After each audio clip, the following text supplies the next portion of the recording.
ਸਾਰਿਆਂ ਨੂੰ ਇੱਕ ਵਾਰੀ ਫਿਰ ਤੋਂ ਜੈ ਮਸੀਹ ਦੀ। ਮੈਂ ਵਿਸ਼ਾਲ ਤੁਹਾਡਾ ਸਾਰਿਆਂ ਦਾ ਸਵਾਗਤ ਕਰਦਾ ਹਾਂ ਔਰ ਪਰਮੇਸ਼ਵਰ ਦਾ ਧੰਨਵਾਦ ਕਰਦਾ ਹਾਂ ਇਸ ਮਾਧਿਅਮ ਦੇ ਵਿੱਚ ਕਿ ਪਰਮੇਸ਼ਵਰ ਨੇ ਸਾਨੂੰ ਹੁਣ ਤੱਕ ਸੰਭਾਲਿਆ ਹੈ, ਸਾਨੂੰ ਹੁਣ ਤੱਕ ਚਲਾਇਆ ਹੈ ਔਰ ਇਸ ਮਾਧਿਅਮ ਦੇ ਵਿੱਚ ਲੈ ਕੇ ਆਏ ਨੇ। ਬਹੁਤਾ ਸਮਾਂ ਨਾ ਲੈਂਦੇ ਹੋਏ ਅਸੀਂ ਪ੍ਰਾਰਥਨਾ ਦੇ ਨਾਲ ਅੱਜ ਦੀ ਸਭਾ ਨੂੰ ਸ਼ੁਰੂ ਕਰਾਂਗੇ। ਧੰਨਵਾਦ ਕਰਦੇ ਹਾਂ ਪਿਤਾ ਪਰਮੇਸ਼ਵਰ ਪ੍ਰਭੂ ਜੀ ਅੱਜ ਦੇ ਦਿਨ ਵਾਸਤੇ ਮੇਰੇ ਖੁਦਾਵੰਦ। ਧੰਨਵਾਦ ਕਰਦੇ ਪ੍ਰਭੂ ਜੀ ਤੁਹਾਡੀ ਦਿੱਤੀਆਂ ਗਈਆਂ ਭਲਾਈਆਂ ਦੇ ਲਈ ਪ੍ਰਭੂ ਜੀ ਤੁਸੀਂ ਸਾਡੇ ਜੀਵਨ ਦੇ ਵਿੱਚ ਦਿੱਤੀਆਂ ਨੇ ਮੇਰੇ ਖੁਦਾਵੰਦ। ਖਾਸ ਕਰ ਪ੍ਰਭੂ ਜੀ ਇਸ ਸਮੇਂ ਨੂੰ ਪ੍ਰਭੂ ਜੀ ਇਸ ਮਾਧਿਅਮ ਨੂੰ ਤੁਹਾਡੇ ਹੱਥਾਂ 'ਚ ਸੌਂਪਦੇ ਨੇ ਮੇਰੇ ਖੁਦਾਵੰਦ। ਜਿੰਨੇ ਵੀ ਲੋਕ ਦੇਖ ਰਹੇ ਨੇ ਪ੍ਰਭੂ ਜੀ ਇੱਕ ਜਨ ਨੂੰ ਤੁਹਾਡੇ ਹੱਥਾਂ 'ਚ ਸੌਂਪਦੇ ਨੇ ਮੇਰੇ ਖੁਦਾਵੰਦ। ਗੀਤ ਗਾਈਏ ਪ੍ਰਭੂ ਜੀ, ਵਚਨਾਂ 'ਚੋਂ ਸੁਣੀਏ ਮੇਰੇ ਖੁਦਾਵੰਦ। ਹਰ ਇੱਕ ਚੀਜ਼ ਵਿੱਚ ਪ੍ਰਭੂ ਜੀ ਤੁਹਾਡੇ ਨਾਮ ਨੂੰ ਜਲਾਲ ਮਿਲਦਾ ਰਹੇ ਮੇਰੇ ਖੁਦਾਵੰਦ। ਹਰ ਇੱਕ ਚੀਜ਼ ਨੂੰ ਤੁਹਾਡੇ ਹੱਥਾਂ 'ਚ ਸੌਂਪਦੇ ਹੋਏ ਪ੍ਰਾਰਥਨਾ ਤੁਹਾਡੇ ਮਿੱਠੇ ਪਿਆਰਾ ਪ੍ਰਭੂ ਯਿਸੂ ਮਸੀਹ ਪਵਿੱਤਰ ਨਾਮ 'ਚ ਮੰਗਦੇ ਹਾਂ, ਆਮੀਨ। ਔਰ ਅੱਜ ਸਾਡੇ ਵਿੱਚ ਬ੍ਰਦਰ ਤਰੁਣਦੀਪ ਨੇ ਔਰ ਅੱਗੇ ਦਾ ਸਮਾਂ ਮੈਂ ਬ੍ਰਦਰ ਤਰੁਣਦੀਪ ਨੂੰ ਦੇਵਾਂਗਾ ਔਰ ਸਾਨੂੰ ਗੀਤਾ ਭਜਨਾਂ ਦੇ ਵਿੱਚ ਮਦਦ ਤੇ सहायता करेंगे। ब्रदर तरुणदीप। क्या ही धन्य है पुरुष जो दुष्टों की युक्ति पर नहीं चलता और न पापियों के मार्ग में खड़ा होता और न ठट्ठा करने वालों की मंडली में बैठता है, परंतु वह तो यहोवा की व्यवस्था से प्रसन्न रहता और उसकी व्यवस्था पर रात दिन ध्यान करता रहता है। वह उस वृक्ष के समान है जो बहती नालियों के किनारे लगाया गया और अपनी ऋतु में फलता है और जिसके पत्ते कभी मुरझाते नहीं, इसलिए जो कुछ वह पुरुष करे वह सफल होता है। आमीन, हालेलुया, शालोम। प्रभु यीशु मसीह के जिंदा नाम में आप सबकी सलामती हो। आज मैं बहुत खुश हूँ क्योंकि खुदावंद का अनुग्रह हम सबके ऊपर है और खुदावंद की हजूरी यहाँ मौजूद है। Hallelujah, hallelujah. क्या आप सब खुश हैं? आमीन। प्रभु का धन्यवाद करते हैं आज के सुंदर समय के लिए कि प्रभु ने ये मौका दिया कि हम आपके बीच में आकर आराधना कर सकें। और इसी के साथ हम शुक्रगुजार हैं हेब्रोनाइट्स ब्रॉडकास्टिंग नेटवर्क का कि उन्होंने हमें ये मौका दिया, ये स्टेज दिया कि हम ऑनलाइन माध्यम से आपके बीच में खुदावंद की आराधना कर सकें। और सचमुच हम बहुत खुश हैं, हम आशीषित है कि हमें ये मौका मिला कि हम आपकी परमेश्वर की महिमा के लिए आपके सेवा में ये गीत दे सकें। आमीन। आइए हम मिलकर आराधना में चलेंगे। अपनी आंखों को बंद करें और एक छोटी प्रार्थना कर हम आराधना में आगे बढ़ेंगे। सर्वशक्तिमान पिता, हम आपका धन्यवाद करते हैं प्रभु, आपके नाम को धन्य कहते हैं पिता, आपको स्तुति देते हैं। अब पिता आप आदर के योग्य हैं। सर्वशक्तिमान पिता, ਅਸੀਂ ਤੁਹਾਡੇ ਨਾਮ ਨੂੰ ਧੰਨ ਕਹਿੰਦੇ ਹਾਂ ਪ੍ਰਭੂ, ਅਸੀਂ ਤੁਹਾਡਾ ਧੰਨਵਾਦ ਕਰਦੇ ਹਾਂ ਅੱਜ ਦੇ ਸੁੰਦਰ ਸਮੇਂ ਲਈ। ਖੁਦਾਵੰਦ ਅਸੀਂ ਜਾਣਦੇ ਹਾਂ ਤੁਹਾਡੀ ਹਜ਼ੂਰੀ ਇੱਥੇ ਮੌਜੂਦ ਹੈ, ਤੁਸੀਂ ਹਰ ਇੱਕ ਬੰਦੇ ਨੂੰ ਛੂਣਾ ਸ਼ੁਰੂ ਕਰ ਚੁੱਕੇ ਹੋ। खुदावंद ਅਸੀਂ ਜਾਣਦੇ ਤੁਹਾਡਾ ਪਵਿੱਤਰ ਆਤਮਾ ਮੌਜੂਦ ਹੈ ਪਰਮੇਸ਼ਵਰ। ਚਾਹੇ ਅਸੀਂ ਸਰੀਰ ਦੇ ਵਿੱਚ ਇਕੱਠੇ ਨਹੀਂ ਆ ਤੇ ਆਤਮਾ ਦੇ ਵਿੱਚ ਅਸੀਂ ਇਕੱਠੇ ਆ ਤੇ ਖੁਦਾਵੰਦ ਤੁਹਾਡਾ ਆਤਮਾ ਹੈ ਜਿਹੜਾ ਖੁਦਾਵੰਦ ਉਹਦੇ ਲਈ ਕੋਈ ਡਿਸਟੈਂਸ ਬੈਰੀਅਰ ਨਹੀਂ ਹੈ ਖੁਦਾਵੰਦ। ਤੁਹਾਡਾ ਆਤਮਾ ਕਿਤੇ ਵੀ ਕਿਸੇ ਨੂੰ ਵੀ ਛੂ ਸਕਦਾ ਪਿਤਾ ਤੇ ਅੱਜ ਵੀ ਤੁਹਾਡਾ ਆਤਮਾ ਇਹਨਾਂ ਸਾਰਿਆਂ ਨੂੰ ਜਿਹੜੇ ਇਸ ਆਰਾਧਨਾ ਨੂੰ ਸੁਣਨ ਲੱਗੇ ਨੇ ਛੂਏਗਾ, ਆਜ਼ਾਦ ਕਰੇਗਾ। ਬੰਧਨ ਟੁੱਟਣਗੇ, ਦੁਸ਼ਟ ਆਤਮਾਵਾਂ ਜਾਣਗੀਆਂ ਤੇ ਲੋਕ ਚੰਗੇ ਹੋਣਗੇ। ਇਹ ਸਾਡਾ ਵਿਸ਼ਵਾਸ ਹੈ ਖੁਦਾਵੰਦ, ਕਿਉਂਕਿ ਤੁਸੀਂ ਮੱਤੀ 10:8 ਦੇ ਵਿੱਚ ਸਾਨੂੰ ਕਿਹਾ ਹੈ ਖੁਦਾਵੰਦ, ਤੁਸੀਂ ਕਮਾਂਡ ਦਿੱਤੀ ਹੋਈ ਹੈ ਖੁਦਾਵੰਦ ਕਿ ਜਾਓ ਚੰਗੇ ਕਰੋ। ਖੁਦਾਵੰਦ ਅਸੀਂ ਤੁਹਾਡਾ ਧੰਨਵਾਦ ਕਰਦੇ ਹਾਂ ਤੁਹਾਡੇ ਪਵਿੱਤਰ ਆਤਮਾ ਜੀ ਦੇ ਲਈ। ਖੁਦਾਵੰਦ ਹੈਬਰੋਨਾਈਟਸ ਬ੍ਰੌਡਕਾਸਟਿੰਗ ਨੈਟਵਰਕ ਲਈ ਤੁਹਾਡਾ ਧੰਨਵਾਦ ਕਰਦੇ ਹਾਂ। ਇਹਨਾਂ ਨੂੰ ਬਰਕਤ ਦਿਓ ਤੇ ਵਧਾਇਓ ਹੋਰ ਜ਼ਿਆਦਾ। ਤੇ ਪ੍ਰਭੂ ਇਸ ਵਕਤ ਅਸੀਂ ਪ੍ਰਾਰਥਨਾ ਕਰਦੇ ਹਾਂ, ਇਸ ਵਕਤ ਖੁਦਾਵੰਦ ਸਾਡੀ ਆਰਾਧਨਾ ਦੇ ਵਿੱਚ ਤੁਸੀਂ ਮਦਦ ਕਰਿਓ ਪਵਿੱਤਰ ਆਤਮਾ ਜੀ। ਸਾਨੂੰ ਸਿਖਾਇਓ ਕਿ ਕਿੱਦਾਂ ਰੂਹ ਤੇ ਸੱਚਾਈ ਦੇ ਨਾਲ ਤੁਹਾਡੀ ਆਰਾਧਨਾ ਕਰੀਏ ਤੇ ਸਾਨੂੰ ਲੀਡ ਕਰਿਓ। ਅਸੀਂ ਆਪਣੇ ਆਪ ਨੂੰ ਤੁਹਾਡੇ ਹੱਥਾਂ ਦੇ ਵਿੱਚ ਸੌਂਪ ਦਿੰਦੇ ਹਾਂ ਤੇ ਖੁਦਾਵੰਦ ਜਿੰਨੇ ਵੀ ਇਸ ਆਰਾਧਨਾ ਨੂੰ ਸੁਣਨ ਜਾ ਰਹੇ ਨੇ ਉਹਨਾਂ ਦੇ ਉੱਤੇ ਆਪਣਾ ਕਬਜ਼ਾ ਲੈ ਲਿਓ ਖੁਦਾਵੰਦ ਦਾ। ਐਸੇ ਵਕਤ ਖੁਦਾਵੰਦ ਆਪਣਾ ਕਬਜ਼ਾ ਲੈ ਲਿਓ, ਚਾਹੇ ਇਹਨਾਂ ਦੀ ਕੋਈ ਵੀ ਮੁਸੀਬਤ ਕਿਉਂ ਨਾ ਹੋਵੇ, ਕੋਈ ਵੀ ਪਰੇਸ਼ਾਨੀ ਕਿਉਂ ਨਾ ਹੋਵੇ ਖੁਦਾਵੰਦ। ਅੱਜ ਆਜ਼ਾਦੀ ਪਾਣ ਖੁਦਾਵੰਦ, ਅੱਜ ਇਹਨਾਂ ਦੇ ਜੀਵਨ ਦੇ ਵਿੱਚ ਗਵਾਹੀਆਂ ਤਿਆਰ ਹੋਣ ਖੁਦਾਵੰਦ, ਵੱਡੀ ਵੱਡੀ ਗਵਾਹੀਆਂ ਤਿਆਰ ਹੋਣ ਖੁਦਾਵੰਦ। ਸਾਡਾ ਵਿਸ਼ਵਾਸ ਹੈ ਖੁਦਾਵੰਦ ਕਿ ਇਹ ਵਰਸ਼ਿਪ ਤੋਂ ਬਾਅਦ ਖੁਦਾਵੰਦ ਪਵਿੱਤਰ ਆਤਮਾ ਜੀ ਤੁਸੀਂ ਵੱਡੇ ਵੱਡੇ ਕੰਮ ਕਰਨ ਵਾਲੇ ਹੋ ਖੁਦਾਵੰਦ। ਇਹ ਸਾਡਾ ਵਿਸ਼ਵਾਸ ਹੈ ਪ੍ਰਭੂ। ਅਸੀਂ ਤੁਹਾਡਾ ਧੰਨਵਾਦ ਕਰਦੇ ਹਾਂ, ਤੁਸੀਂ ਸਾਡੇ ਬੇਨਤੀ ਨੂੰ ਸੁਣਿਆ ਪ੍ਰਭੂ ਯਿਸੂ ਮਸੀਹ ਦੇ ਨਾਮ ਦੇ ਵਿੱਚ ਮੰਗਦੇ ਹਾਂ, ਆਮੀਨ।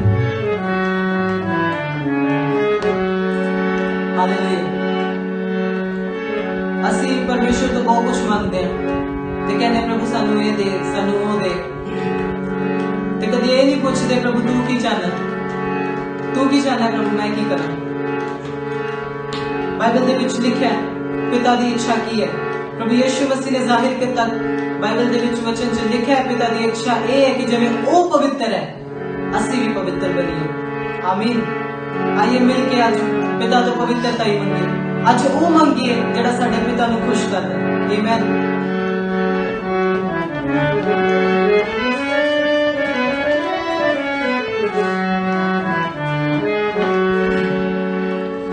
ਮੈਨੂੰ ਦੇ ਪਵਿੱਤਰਤਾਈ ਮੈਨੂੰ ਦੇ ਪਵਿੱਤਰਤਾਈ ਮੈਨੂੰ ਦੇ ਪਵਿੱਤਰਤਾਈ ਮੈਨੂੰ ਦੇ ਪਵਿੱਤਰਤਾਈ ਤੁਸੀਂ ਵੀ ਨਾਲ ਮਿਲ ਕੇ ਕਹਿ ਸਕਦੇ ਹੋ ਮੈਨੂੰ ਦੇ ਪਵਿੱਤਰਤਾਈ ਮੈਨੂੰ ਦੇ ਪਵਿੱਤਰਤਾਈ ਅੱਖੀਆਂ ਚੋਂ ਕੱਢ ਬੁਰਾਈ ਹੋਵੇ ਦਿਲ ਦੇ ਵਿੱਚ ਸਚਾਈ ਅੱਖੀਆਂ ਚੋਂ ਕੱਢ ਬੁਰਾਈ ਹੋਵੇ ਦਿਲ ਦੇ ਵਿੱਚ ਸਚਾਈ ਮੈਨੂੰ ਦੇ ਪਵਿੱਤਰਤਾਈ ਮੈਨੂੰ ਦੇ ਪਵਿੱਤਰਤਾਈ ਮੈਨੂੰ ਦੇ ਪਵਿੱਤਰਤਾਈ ਮੈਨੂੰ ਦੇ ਪਵਿੱਤਰਤਾਈ ਅੱਖੀਆਂ ਚੋਂ ਕੱਢ ਬੁਰਾਈ ਹੋਵੇ ਦਿਲ ਦੇ ਵਿੱਚ ਸਚਾਈ ਅੱਖੀਆਂ ਚੋਂ ਕੱਢ ਬੁਰਾਈ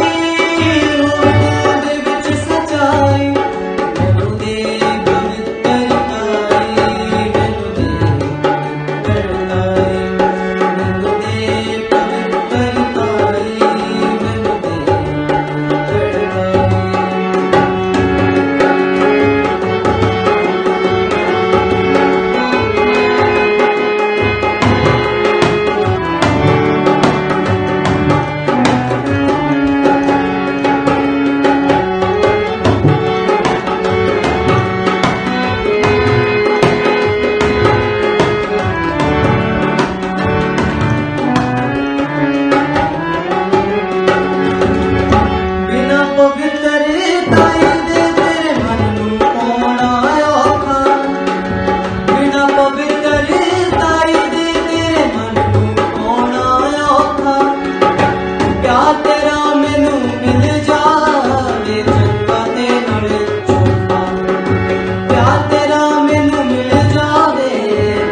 ਉਹ ਖੁਦਾਵੰਦ ਤੁਹਾਡੇ ਉੱਤੇ ਆਪਣੀ ਦਇਆ ਕਰ ਰਿਹਾ ਹੈ, ਉਹ ਖੁਦਾਵੰਦ ਤੁਹਾਡੇ ਉੱਤੇ ਆਪਣਾ ਰਹਿਮ ਕਰ ਰਿਹਾ ਹੈ।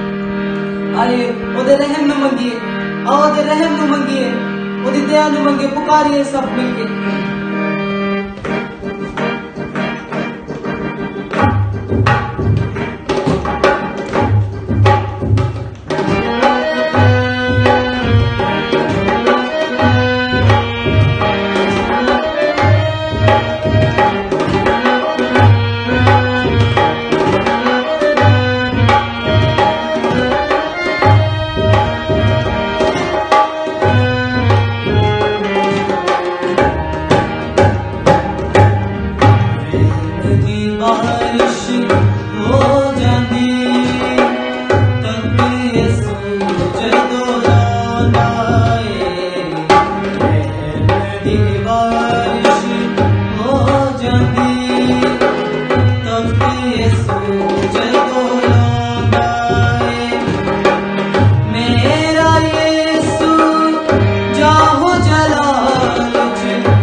Oh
के नाम से मैं आपको एक गुड न्यूज देना चाहता हूँ। आप नए हो चुके हैं। मैं तुम्हें खुशखबरी देना चाहता कि आज तो तुसी आजाद हो।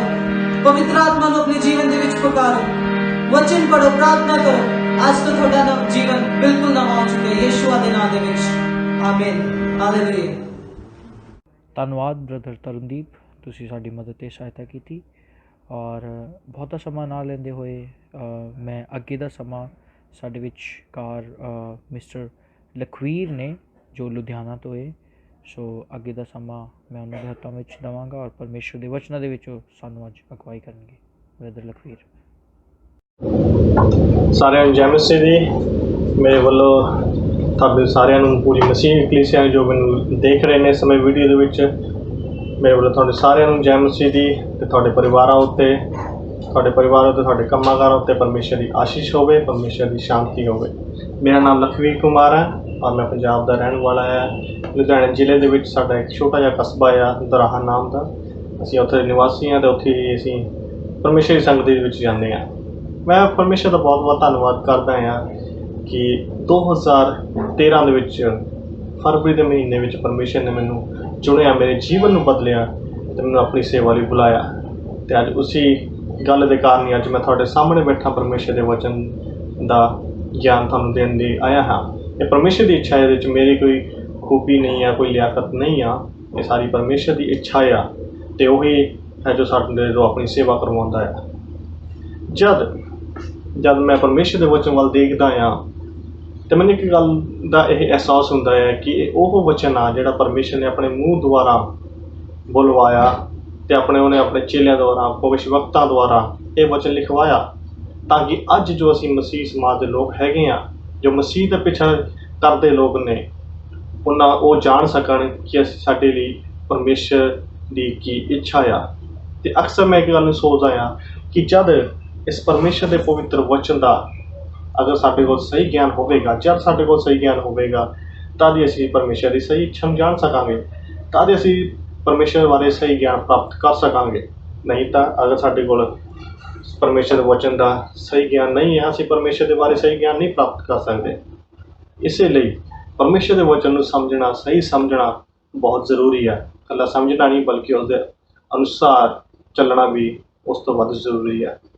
ਅਤੇ ਇਸ ਗੱਲ ਦੇ ਕਾਰਨ ਅੱਜ ਅਸੀਂ ਇੱਕ ਪਰਮੇਸ਼ਰ ਦੇ ਵਚਨ 'ਚੋਂ ਇੱਕ ਛੋਟਾ ਜਿਹਾ ਹਿੱਸਾ ਪੜ੍ਹਾਂਗੇ, ਇੱਕ ਭਾਗ ਪੜ੍ਹਾਂਗੇ ਪਰਮੇਸ਼ਰ ਦੇ ਵਚਨ 'ਚੋਂ, ਅਤੇ ਦੇਖਾਂਗੇ ਕਿ ਜਦ ਉਹ ਵਚਨ ਅੱਜ ਤੋਂ 2000 ਸਾਲ ਪਹਿਲਾਂ ਲਿਖਿਆ ਗਿਆ, ਉਹਦੀ ਸਾਡੇ ਜੀਵਨ ਦੇ ਵਿੱਚ ਆਉਣ ਦਾ ਕੀ ਮਕਸਦ ਆ। ਉਹ ਵਚਨ ਜਦ ਅਸੀਂ ਪੜ੍ਹ ਰਹੇ ਹਾਂ, ਉਹਦਾ ਕੀ ਮਕਸਦ ਆ ਕਿ ਅੱਜ ਅਸੀਂ ਇਹ ਵਚਨ ਪੜ੍ਹ ਰਹੇ ਹਾਂ, ਪਰਮੇਸ਼ਰ ਕੀ ਸਿਖਾਉਣਾ ਚਾਹੁੰਦਾ ਹੈ ਸਾਨੂੰ ਉਸ ਵਚਨ ਦੇ ਦੁਆਰਾ।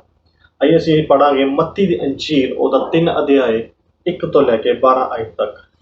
ਮੱਤੀ ਦੀ ਅੰਜੀਲ, ਉਹਦਾ 3 ਅਧਿਆਏ 1 ਤੋਂ ਲੈ ਕੇ 12 ਆਇਤ ਤੱਕ ਮੈਂ ਤੁਹਾਡੇ ਵਿਚਕਾਰ ਇਹ ਵਚਨ ਨੂੰ ਪੜ੍ਹਾਂਗਾ। ਉਨੀ ਦਿਨੀ ਯਹੂਨਾ ਬਪਤਿਸਮਾ ਦੇਣ ਵਾਲਾ ਆਣ ਕੇ ਯਹੂਦੀਆਂ ਦੇ ਉਜਾੜ ਵਿੱਚ ਪ੍ਰਚਾਰ ਕਰਦੇ ਹੋਏ ਕਹਿਣ ਲੱਗਾ, ਤੌਬਾ ਕਰੋ ਕਿਉਂਕਿ ਸਵਰਗ ਦਾ ਰਾਜ ਨੇੜੇ ਆਇਆ ਹੈ। ਕਿ ਇਹ ਉਹ ਹੈ ਜਿਹਦੇ ਵਿਖੇ ਯਸ਼ਾਇਆ ਨਬੀ ਦੀ ਜ਼ੁਬਾਨੀ ਆਖਿਆ ਗਿਆ ਸੀ, ਕੋਈ ਉਜਾੜ ਦੇ ਵਿੱਚ ਇੱਕ ਹੋਕਾ ਦੇਣ ਵਾਲੇ ਦੀ ਆਵਾਜ਼, ਕੋਈ ਪ੍ਰਭੂ ਦੇ ਰਾਸਤੇ ਨੂੰ ਤਿਆਰ ਕਰੋ, ਉਹਦੇ ਰਾਹਾਂ ਨੂੰ ਸਿੱਧੇ ਕਰੋ। ਇਸ ਯਹੂਨਾ ਦੇ ਬਸਤਰ ਊਂਠ ਦੇ ਵਾਲਾਂ ਦੇ ਸਨ ਅਤੇ ਚੰਮ ਦੀ ਪੇਟੀ ਉਸ ਦੇ ਲੱਕ ਦੁਆਲੇ ਸੀ ਅਤੇ ਉਹਦਾ ਭੋਜਨ ਟਿੱਡੀਆਂ ਅਤੇ ਬਣਦਾ ਸ਼ਹਿਦ ਸੀ।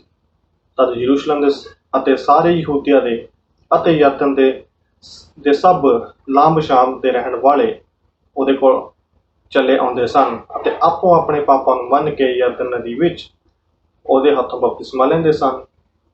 ਪਰ ਜਾਂ ਉਹਨੇ ਵੇਖਿਆ ਜੋ ਫਰੀਸੀ ਅਤੇ ਸਦੂਕੀ ਵਿੱਚੋਂ ਬਥੇਰੇ ਮੇਰੇ ਤੋਂ ਬਪਤਿਸਮਾ ਲੈਣ ਨੂੰ ਆਉਂਦੇ ਹਨ, ਤਾਂ ਉਹਨਾਂ ਨੂੰ ਕਿਹਾ ਕਿ ਹੇ ਸੱਪਾਂ ਦੇ ਬੱਚਿਓ, ਤੁਹਾਨੂੰ ਆਉਣ ਵਾਲੇ ਕੋਪ ਤੋਂ ਬਚਣ ਲਈ ਕਿਹਨੇ ਦੱਸਿਆ?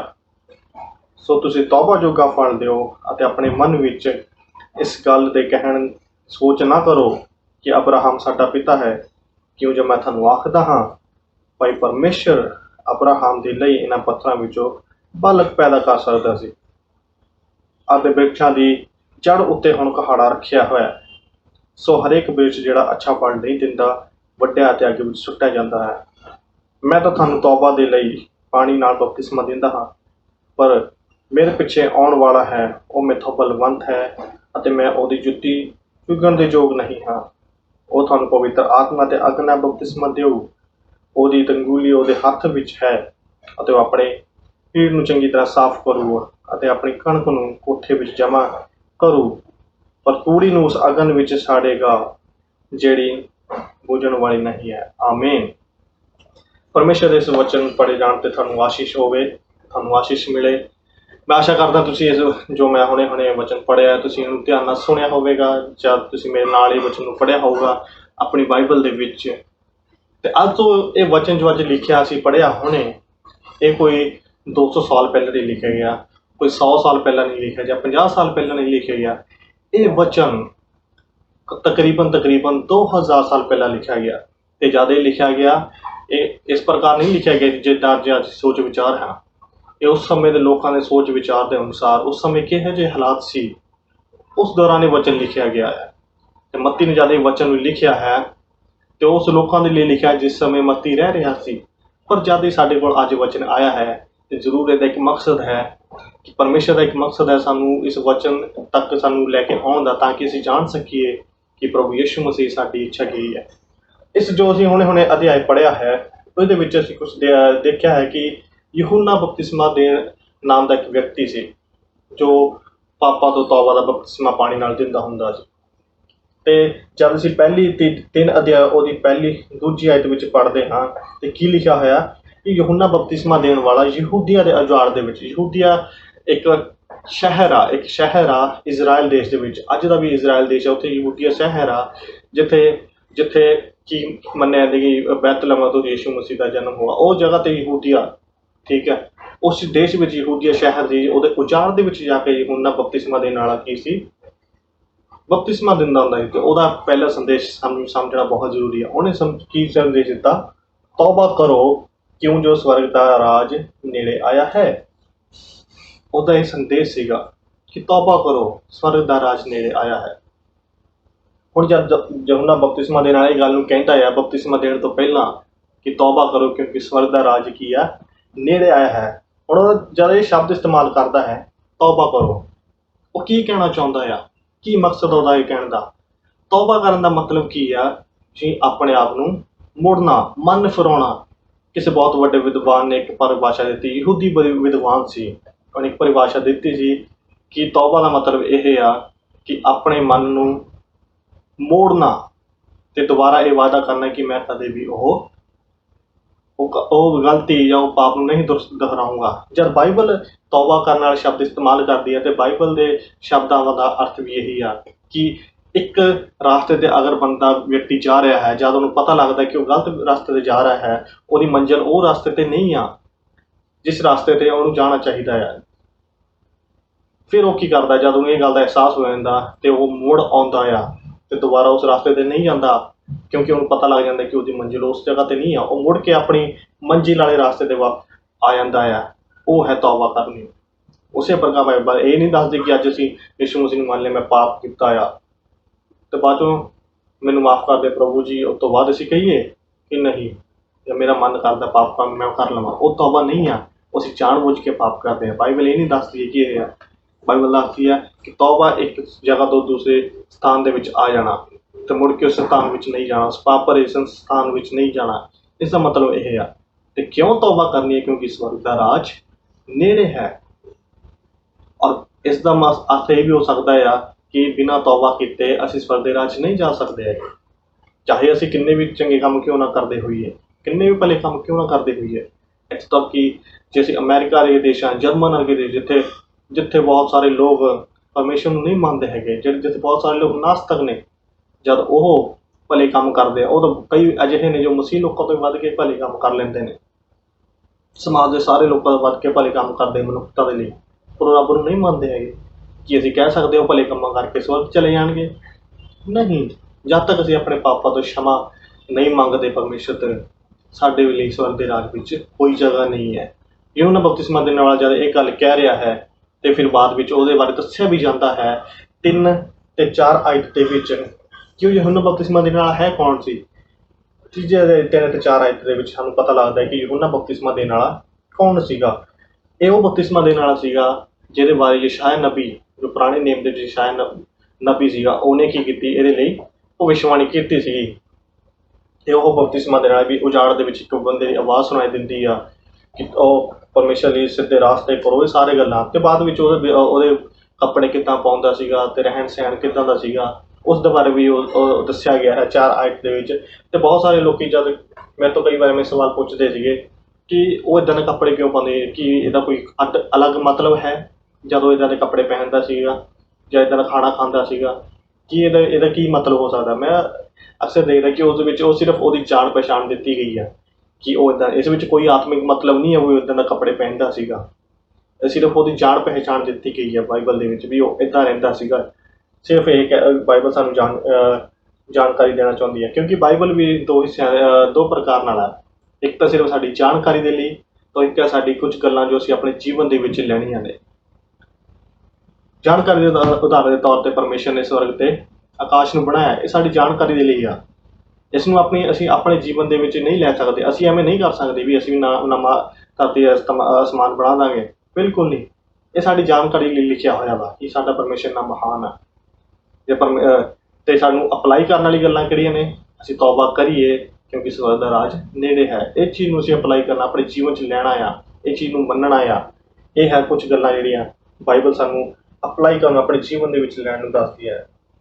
ਤੇ ਉਸ ਤੋਂ ਬਾਅਦ 5 ਅਧਿਆਇ ਵਿੱਚ ਜਦ ਅਸੀਂ ਦੇਖਦੇ ਹਾਂ, ਸਾਨੂੰ ਇਸ ਪ੍ਰਕਾਰ ਮਿਲਦਾ ਹੈ ਕਿ ਯਰੂਸ਼ਲਮ ਅਤੇ ਸਾਰੇ ਯਹੂਦੀਆ ਅਤੇ ਯਰਦਨ ਦੇ ਆਸ-ਪਾਸ ਦੇ ਲੋਕ, ਯਰਦਨ ਦੇ ਆਸ-ਪਾਸ ਦੇ, ਜਿਹਨੂੰ ਅੱਜ ਅਸੀਂ ਜਾਰਡਨ ਵੀ ਕਹਿੰਦੇ, ਆਸ-ਪਾਸ ਦੇ ਲੋਕ ਕੀ ਹੈ, ਉਹਦੇ ਕੋਲ ਚਲੇ ਆਉਂਦੇ ਸੀ ਤੇ ਆਪੋ ਆਪਣੇ ਪਾਪਾਂ ਨੂੰ ਮੰਨ ਕੇ ਯਰਦਨ ਨਦੀ ਵਿੱਚ ਉਹਦੇ ਹੱਥੋਂ ਬਪਤਿਸਮਾ ਲੈਂਦੇ ਸਨ।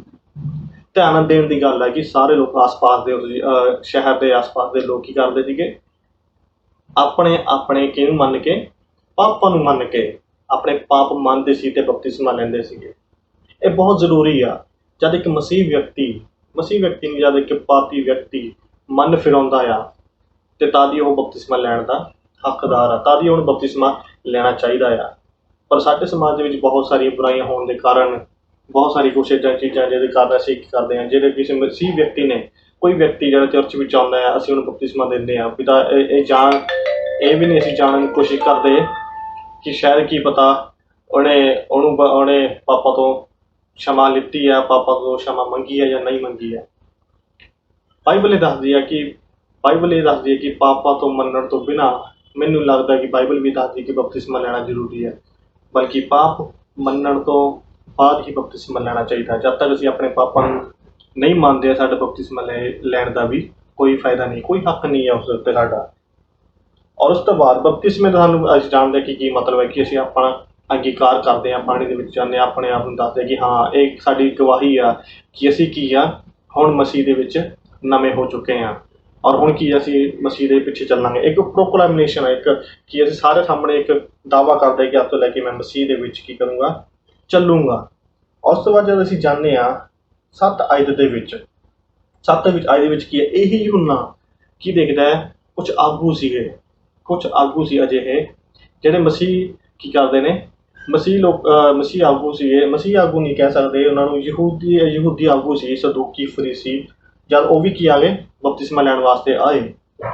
हुण सदूकी फरीसी कौन सी? इस सदूकी फरीसी बारे भी जानना बहुत जरूरी है। इस सदूकी फरीसी धर्म गुरु सी, धर्म गुरु सी इसराइल देश में यीशु मसीह के समय ते यीशु मसीह समय तो पहला पाए जाते सन। वो लोग सी जिहड़े पवित्र ग्रंथां नूं यहूदिया दे यरूशलेम शहर दे विच जिहड़े आराधनालय से उन्होंने पवित्र ग्रंथां सिखाते सी ते पवित्र ग्रंथां का ज्ञान ये रखते होंदे सी।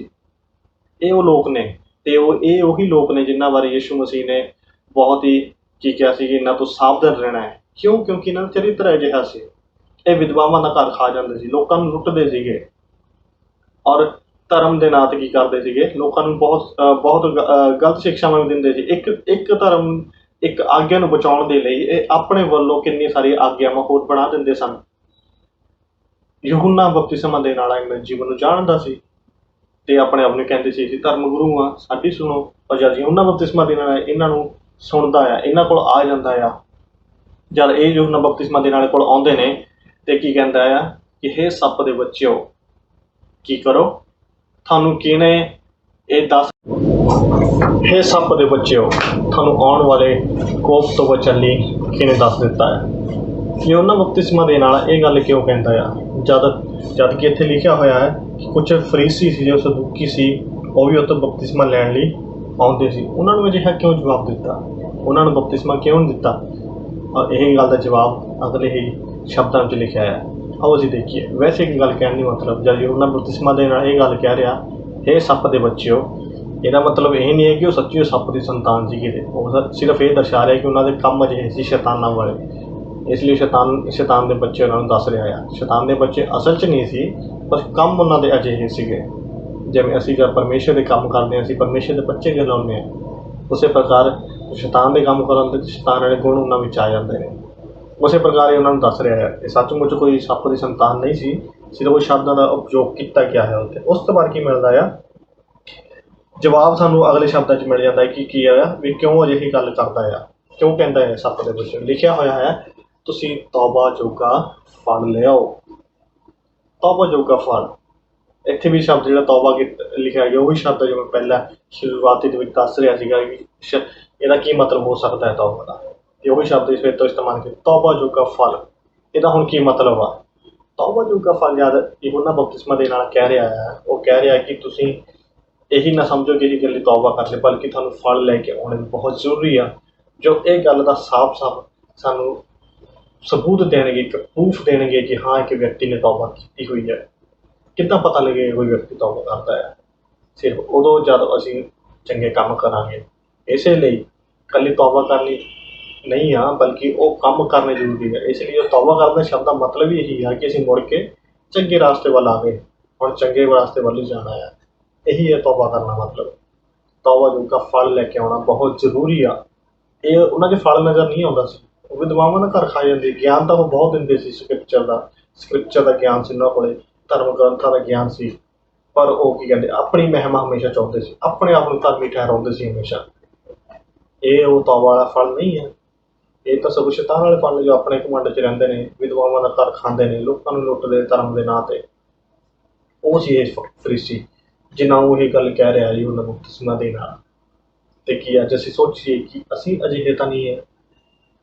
ਅਸੀਂ ਧਰਮ ਦੇ ਗਿਆਨ ਤਾਂ ਬਹੁਤ ਰੱਖਦੇ ਹਾਂ, ਬਾਈਬਲ ਦਾ ਗਿਆਨ ਮੈਂ ਬਹੁਤ ਰੱਖਦਾ ਹਾਂ, ਮੈਨੂੰ ਪ੍ਰਚਾਰ ਕਰਨਾ ਬਹੁਤ ਵਧੀਆ। ਅਜਿਹੇ ਸੋਚ ਵਿਚਾਰ ਰੱਖਣ ਵਾਲਾ ਤਾਂ ਨਹੀਂ ਕਿਤੇ ਤੁਸੀਂ ਅਜਿਹਾ ਸੋਚ ਵਿਚਾਰ ਰੱਖਣ ਵਾਲੇ ਤਾਂ ਨਹੀਂ। ਅਜਿਹੇ ਸੋਚ ਵਿਚਾਰ ਹੈ ਤਾਂ ਸਾਨੂੰ ਜ਼ਰੂਰ ਕਾਲ ਦੇਣ ਦੀ ਜ਼ਰੂਰਤ ਹੈ। ਜੋ ਸਵਾਲ ਇੱਥੇ ਉਹਨੇ ਕੀਤਾ ਸੀ, ਜੋ ਜਵਾਬ ਇੱਥੇ ਉਹਨੇ ਦਿੱਤਾ ਯੋਹੰਨਾ ਬਪਤਿਸਮਾ ਦੇਣ ਵਾਲੇ ਨੇ, ਕਿਸੇ ਤੌਬਾ ਜੋਗਾ ਫਲ ਲੈ ਕੇ ਆਈਏ। ਮਤਲਬ ਕਿ ਸਾਡੇ 'ਚ ਫਲ ਹੋਣਾ ਬਹੁਤ ਜ਼ਰੂਰੀ ਆ। ਤੌਬਾ ਕਰਨ ਤੋਂ ਬਾਅਦ ਫਲ ਆਉਂਦਾ। ਇੱਕ ਅੱਛਾ ਫਲ ਤੋਂ ਹੀ ਪਛਾਣਿਆ ਜਾ ਸਕਦਾ ਹੈ ਰੁੱਖ। ਅੱਛੇ ਫਲ ਦੇ ਕਾਰਨ ਹੀ ਲੋਕ ਜਾਣਨਗੇ ਸਾਡੇ ਪਿਤਾ ਪਰਮੇਸ਼ਰ ਨੂੰ। ਬਾਈਬਲ ਵਾਰ-ਵਾਰ ਦੱਸਦੀ ਹੈ ਸਾਨੂੰ ਫਲ ਲੈ ਕੇ। ਗਲਾਤੀਆਂ ਦੀ ਕਿਤਾਬ 'ਚ ਜਦੋਂ ਪੜ੍ਹਦੇ ਆ, ਉਹਦੇ ਵਿੱਚ ਸਾਰੇ ਆਤਮਾ ਦੇ ਫਲ ਲਿਖੇ ਹੋਏ ਨੇ। ਯਹੂਨਾ ਦੀ ਇੰਜੀਲ ਜਦੋਂ ਪੜ੍ਹਦੇ ਆ, ਲਿਖਿਆ ਹੋਇਆ ਕਿ ਫਲ ਲੈ ਕੇ ਆਉਣਾ ਬਹੁਤ ਜ਼ਰੂਰੀ ਹੈ। ਜੋ ਡਾਲੀ ਉਹਦੇ ਵਿੱਚ ਬਣੀ ਰਹਿੰਦੀ ਆ, ਉਹ ਕੀ ਕਰਦੀ ਆ? ਫਲ ਲੈ ਕੇ ਆਉਂਦੀ ਆ। ਤਾਂ ਉਸ ਤੋਂ ਬਾਅਦ ਕੀ ਦੱਸਦਾ ਆ ਯੋਹੰਨਾ ਬਪਤਿਸਮਾ ਦੇਣ ਵਾਲਾ? ਕੀ ਕਹਿੰਦਾ ਆ ਕਿ ਤੁਸੀਂ ਮਨ ਵਿੱਚ ਇਹ ਨਾ ਸੋਚੋ ਕਿ ਅਬਰਾਹਮ ਤੁਹਾਡਾ ਪਿਤਾ ਸੀ, ਕਿਉਂ ਜੇ ਮੈਂ ਤੁਹਾਨੂੰ ਆਖਦਾ ਹਾਂ ਭਈ ਪਰਮੇਸ਼ਰ ਅਬਰਾਹਮ ਦੇ ਲਈ ਵੀ ਇਹਨਾਂ ਪੱਥਰਾਂ ਵਿੱਚੋਂ ਸੰਤਾਨ ਪੈਦਾ ਕਰ ਸਕਦਾ ਹੈ। ਉਹ ਇਹ ਗੱਲ ਕਿਉਂ ਕਹਿ ਰਿਹਾ ਵਾ? ਉਹਦੇ ਕਹਿਣ ਦਾ ਮਤਲਬ ਕਿਉਂਕਿ ਜਿਹੜੇ ਯਹੂਦੀ ਫੱਕੀ ਫਰੀਸੀ ਸੀ ਨਾ, ਇਹ ਕਹਿੰਦੇ ਸਾਡਾ ਧਰਮੀ ਪਿਤਾ ਸੀ ਜਿਹੜਾ ਅਬਰਾਹਮ ਸੀ, ਵਿਸ਼ਵਾਸ ਦਾ ਪਿਤਾ ਸੀ, ਉਹ ਧਰਮੀ ਠਹਿਰਾਇਆ ਗਿਆ। ਇਸ ਲਈ ਅਸੀਂ ਵੀ ਉਹਦੀ ਸੰਤਾਨ ਹਾਂ। ਅਸੀਂ ਵੀ ਕੀ ਹੁਣ ਪਰਮੇਸ਼ਰ ਦੀ ਸੰਤਾਨ ਹਾਂ, ਅਸੀਂ ਵੀ ਧਰਮੀ ਹਾਂ। ਇੱਦਾਂ ਦੀ ਗੱਲ ਕੋਈ ਨਹੀਂ ਹੈ ਬਾਈਬਲ ਦੇ ਵਿੱਚ। ਬਲਕਿ ਇਹ ਦੱਸਦਾ, ਉਹ ਜਦ ਇਹ ਸ਼ਬਦ ਇਸਤੇਮਾਲ ਕਰਦਾ ਆ ਕਿ ਪਰਮੇਸ਼ਰ ਪੱਥਰਾਂ ਵਿੱਚੋਂ ਵੀ ਉਹਦੇ ਲਈ ਸੰਤਾਨ ਪੈਦਾ ਕਰ ਸਕਦਾ ਜੀ, ਉਹ ਯਹੂਦੀ ਲੋਕਾਂ ਲਈ ਇੱਕ ਸ਼ਰਮਨਾਕ ਗੱਲ ਸੀ ਕਿ ਤੁਸੀਂ ਆਪਣੇ ਆਪ 'ਤੇ ਘਮੰਡ ਨਾ ਕਰੋ। ਉਹ ਪੱਥਰਾਂ ਤੋਂ ਵੀ ਸੰਤਾਨ ਪੈਦਾ ਕਰ ਸਕਦਾ ਹੈ ਪ੍ਰਭੂ ਸਾਡਾ। ਉਹ ਇਹ ਗੱਲ ਇਸ ਲਈ ਦੱਸਦਾ ਹੈ ਕਿਉਂਕਿ ਘਮੰਡੀ ਸੀ। ਅਬਰਾਹਮ ਕਰਕੇ ਆਪਣੇ 'ਤੇ ਘਮੰਡ ਕਰਦੇ ਅਸੀਂ ਉਹਦੇ ਪੁੱਤਰ ਹਾਂ, ਅਸੀਂ ਵੀ ਸਵਰਗ ਦੇ ਰਾਜ ਦੇ ਭਾਗੀਦਾਰ ਹੋਵਾਂਗੇ, ਅਸੀਂ ਵੀ ਧਰਮੀ ਹਾਂ। ਪਰ ਇੱਦਾਂ ਦੀ ਕੋਈ ਗੱਲ ਨਹੀਂ ਦੱਸਦਾ ਹੈਗਾ ਬਾਈਬਲ ਉਹਨੂੰ ਵੀ ਧਰਮੀ ਠਹਿਰਾਉਂਦੀ ਆ ਜਿਹੜਾ ਪ੍ਰਭੂ ਯੀਸ਼ੂ ਮਸੀਹ 'ਤੇ ਵਿਸ਼ਵਾਸ ਕਰਦਾ ਆ ਕਿ ਸਾਡਾ ਪਿਤਾ ਪਾਸਟਰ ਹੈ, ਕਿ ਸਾਡਾ ਪਿਤਾ ਬਾਈਬਲ ਦਾ ਗਿਆਨੀ ਹੈ, ਕਿ ਸਾਡਾ ਪਿਤਾ ਇੱਕ ਪ੍ਰਚਾਰਕ ਆ, ਕਿ ਸਾਡਾ ਪਿਤਾ ਇਹਨਾਂ ਵਿੱਚੋਂ ਇੱਕ ਹੈ। ਅਤੇ ਅਸੀਂ ਕਦੇ ਵੀ ਘਮੰਡ ਨਾ ਕਰੀਏ ਕਿ ਅਸੀਂ ਬਹੁਤ ਪੁਰਾਣੇ ਈਸਾਈ ਹਾਂ, ਮੇਰਾ ਪਿਤਾ ਪਾਸਟਰ ਆ, ਮੇਰਾ ਪਿਤਾ ਬਹੁਤ ਵੱਡਾ ਪ੍ਰਚਾਰਕ ਆ, ਦੁਨੀਆ 'ਚ ਪ੍ਰਚਾਰ ਕਰਕੇ ਆਉਂਦਾ ਹੈ। ਕਦੇ ਵੀ ਇਹ ਗੱਲ 'ਤੇ ਘਮੰਡ ਨਾ ਕਰੀਏ, ਕਿਉਂਕਿ ਇਹ ਗੱਲ ਤੇ ਘਮੰਡ ਅਸੀਂ ਨਹੀਂ ਕਰਦੇ। ਅਸੀਂ ਵੀ ਪਾਪੀ ਗਿਣੇ ਗਏ ਹਾਂ। ਜਦ ਤੱਕ ਅਸੀਂ ਆਪਣੇ ਪਿਤਾ ਦੇ ਕਾਰਨ ਅਸੀਂ ਸਵਰਗ ਵਿੱਚ ਨਹੀਂ ਜਾ ਸਕਦੇ ਕਦੇ ਵੀ, ਸੰਸਾਰਿਕ ਪਿਤਾ ਦੇ ਕਾਰਨ। ਜਦ ਤੱਕ ਅਸੀਂ ਆਪਣੇ ਪਾਪਾਂ ਨੂੰ ਮੰਨ ਕੇ ਤੌਬਾ ਨਹੀਂ ਕਰ ਲੈਂਦੇ, ਅੱਛਾ ਫਲ ਨਹੀਂ ਲੈ ਕੇ ਆ ਜਾਂਦੇ, ਤਦ ਤੱਕ ਅਸੀਂ ਸਵਰਗ ਰਾਜ ਦੇ ਭਾਗੀ ਨਹੀਂ ਹੋ ਸਕਦੇ। ਅਸੀਂ ਆਪਣੇ ਕੀ ਹੈ ਪੀੜ੍ਹੀ ਦੇ ਉੱਤੇ ਘਮੰਡ ਨਾ ਕਰੀਏ ਕਿ ਸਾਡੀ ਪੀੜ੍ਹੀਆਂ ਮਸੀਹ ਸੀਗੀਆਂ, ਉੱਤੇ ਘਮੰਡ ਕਰਨ ਦਾ ਕੋਈ ਫਾਇਦਾ ਨਹੀਂ। ਜਦ ਤੱਕ ਅਸੀਂ ਯੀਸ਼ੂ ਮਸੀਹ ਦੇ ਪਿੱਛੇ ਨਹੀਂ ਚੱਲਦੇ, ਉਹਦੇ ਉੱਤੇ ਵਿਸ਼ਵਾਸ ਨਹੀਂ ਕਰਦੇ, ਕਿਉਂਕਿ ਹਰ ਕੋਈ ਜਿਹੜਾ ਉਹਦੇ ਉੱਤੇ ਵਿਸ਼ਵਾਸ ਕਰਦਾ ਹੈ ਉਹ ਬਚਾਇਆ ਜਾਵੇਗਾ। ਉਸ ਤੋਂ ਬਾਅਦ ਕੀ ਲਿਖਿਆ ਹੈ, यूहन्ना ਬਪਤਿਸਮਾ ਦੇਣ ਵਾਲਾ ਕੀ ਦੱਸਦਾ ਕਿ ਮੇਰੇ ਤੋਂ ਹੁਣ ਕੀ ਆ, ਬ੍ਰਿਛਾਂ ਦੀ ਜੜ ਉੱਤੇ ਕਹਾਣਾ ਰੱਖਿਆ ਹੋਇਆ ਹੈ, ਸੋ ਹਰੇਕ ਜਿਹੜਾ ਬ੍ਰਿਛ ਜਿਹੜਾ ਅੱਛਾ ਫਲ ਨਹੀਂ ਦਿੰਦਾ ਵੱਡਿਆ ਅਤੇ ਅੱਗ ਵਿੱਚ ਸੁੱਟਿਆ ਜਾਵੇਗਾ। ਇਹ ਗੱਲ ਕਿਉਂ ਕਹਿੰਦਾ ਆ? ਇਹ ਫੱਕੀ ਫਰੀਸੀ ਨੂੰ ਕਹਿੰਦਾ ਆ, ਕਿਉਂਕਿ ਹੁਣ ਜਿਹੜੇ ਸ਼ਬਦ ਨੇ ਇਹ ਕੋਈ ਐਮ ਨਹੀਂ ਸੱਚੀ ਕਹਾੜਾ ਵੀ ਉੱਥੇ ਜੜ ਉੱਤੇ यूहन्ना ਬਪਤਿਸਮਾ ਦੇਣ ਕੋਲ ਕੋਈ ਕਹਾੜੀ ਪਈ ਸੀ ਜਿਹੜੇ ਉਹਨੇ ਪੇੜ ਦੇ ਜੜ 'ਤੇ ਰੱਖੀ ਸੀ।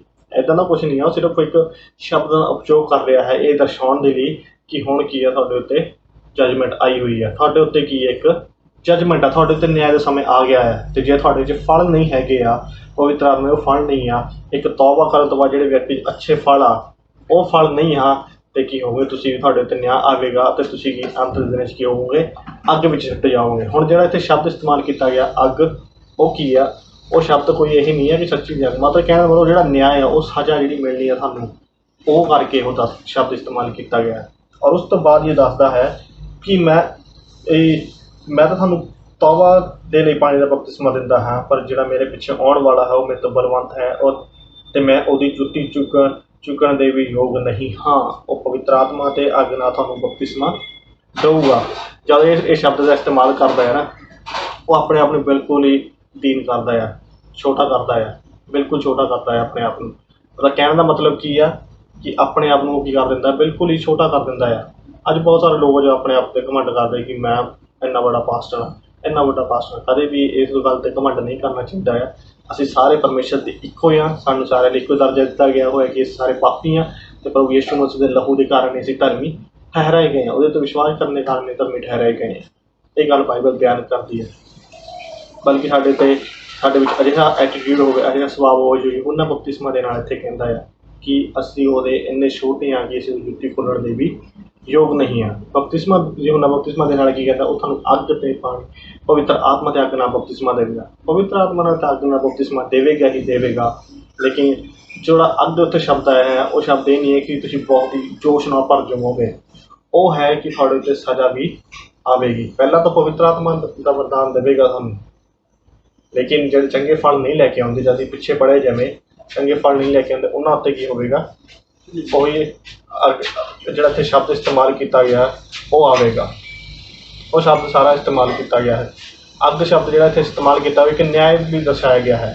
ਤੁਹਾਨੂੰ ਉਹ ਨਿਆਂ ਦਾ ਵੀ ਕੀ ਕਰੇਗਾ, ਨਿਆਂ ਵੀ ਤੁਹਾਨੂੰ ਦੇਵੇਗਾ।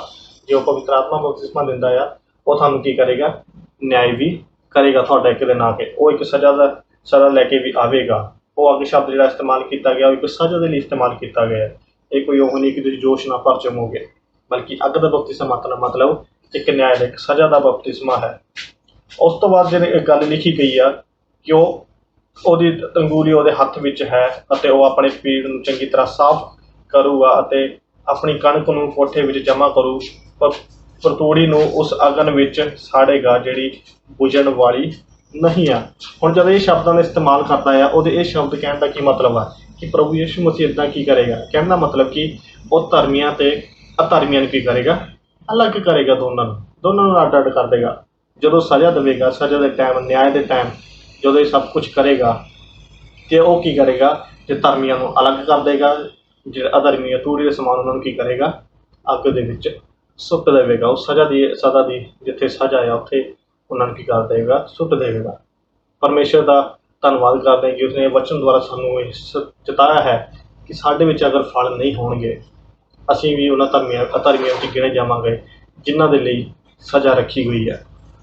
ਜੇ ਅੱਜ ਅਸੀਂ ਕਲੀਸਿਆ ਦੇ ਵਿੱਚ ਆਉਂਦੇ ਹਾਂ ਅਤੇ ਸਾਡੇ ਵਿੱਚ ਫਲ ਨਹੀਂ ਆ, ਜੇ ਅੱਜ ਅਸੀਂ ਕਲੀਸਿਆ ਵਿੱਚ ਆਉਂਦੇ ਅਸੀਂ ਤੌਬਾ ਨਹੀਂ ਕੀਤੀ ਹੈ, ਸਾਨੂੰ ਇਹ ਗੱਲ 'ਤੇ ਜ਼ਰੂਰ ਧਿਆਨ ਦੇਣਾ ਚਾਹੀਦਾ ਹੈ ਕਿਉਂਕਿ ਸਮਾਂ ਆਉਣ ਵਾਲਾ ਆ, ਬਲਕਿ ਉਹ ਸਮਾਂ ਬਹੁਤ ਹੀ ਨਜ਼ਦੀਕ ਹੈ ਜਦ ਕਿ ਸਜ਼ਾ ਸਾਡੇ ਉੱਤੇ ਆਵੇਗੀ। ਸਾਨੂੰ ਪਾਪਾਂ ਤੋਂ ਤੌਬਾ ਕਰਨੀ ਬਹੁਤ ਜ਼ਰੂਰੀ ਹੈ। ਜੇ ਕੋਈ ਅਜਿਹਾ ਵਿਅਕਤੀ ਹੈ ਜੋ ਪਹਿਲੀ ਵਾਰ ਇਸ ਸੰਦੇਸ਼ ਨੂੰ ਸੁਣ ਰਿਹਾ ਵਾ, ਜਿਹਨੇ ਯਿਸੂ ਮਸੀਹ 'ਤੇ ਵਿਸ਼ਵਾਸ ਨਹੀਂ ਕੀਤਾ, ਤੁਹਾਡੇ ਲਈ ਵੀ ਉਹ ਇਹ ਸੰਦੇਸ਼ ਹੈ। ਅਗਰ ਤੁਸੀਂ ਆਪਣੇ ਪਾਪਾਂ ਤੋਂ ਤੌਬਾ ਕਰੋਗੇ, ਮੰਨੋਗੇ ਕਿ ਹਾਂ ਤੁਸੀਂ ਪਾਪੀ ਹੋ, ਸਵਰਗ ਦਾ ਰਾਜ ਤੁਹਾਡੇ ਲਈ ਹੈ। ਪ੍ਰਭੂ ਯਿਸੂ ਮਸੀਹ ਅਜਿਹੇ ਲੋਕਾਂ ਨੂੰ ਪਸੰਦ ਕਰਦਾ ਹੈ ਜੋ ਆਪਣੇ ਪਾਪਾਂ ਤੋਂ ਤੌਬਾ ਕਰਦੇ ਨੇ। ਪਰਮੇਸ਼ਰ ਤੁਹਾਡੇ ਸਾਰਿਆਂ ਨੂੰ ਆਸ਼ੀਸ਼ ਦੇਵੇ। ਮੈਂ ਆਸ਼ਾ ਕਰਦਾ ਹਾਂ ਕਿ ਅਸੀਂ ਆਪਣੀ ਕਲੀਸਿਆ ਦੇ ਵਿੱਚ ਇਹਨਾਂ ਨੂੰ ਗੱਲਾਂ ਨੂੰ ਬਰਕਰਾਰ ਰੱਖਾਂਗੇ, ਤੌਬਾ ਵਾਲਾ ਜੀਵਨ ਬਿਤਾਵਾਂਗੇ, ਇੱਕ ਫਲ ਨੂੰ ਲੈ ਕੇ ਆਵਾਂਗੇ, ਤਾਂ ਕਿ ਅੰਤ ਦਿਨਾਂ ਵਿੱਚ ਪ੍ਰਭੂ ਯਿਸੂ ਮਸੀਹ ਸਾਨੂੰ ਕਹਿ ਸਕੇ, ਇਹ ਮੇਰੇ ਵਿਸ਼ਵਾਸਯੋਗ ਦਾਸ, ਮੇਰੇ ਨਾਲ ਆ ਕੇ ਭੋਜਨ ਕਰ ਅਤੇ ਮੇਰੇ ਨਾਲ ਰਾਜ ਕਰ। ਪਰਮੇਸ਼ਰ ਤੁਹਾਡੇ ਕੰਮਾਂ ਉੱਤੇ ਤੁਹਾਨੂੰ ਸਾਰਿਆਂ ਨੂੰ ਆਸ਼ੀਸ਼ ਦੇਵੇ, ਤੁਹਾਡੀ ਕਲੀਸਿਆਵਾਂ ਉੱਤੇ, ਤੁਹਾਡੇ ਪਰਿਵਾਰਾਂ ਵਿੱਚ ਉਹਦੀ ਆਸ਼ੀਸ਼ ਬਣੀ ਰਹੇ। ਸਾਰਿਆਂ ਨੂੰ ਜੈ ਮਸੀਹ।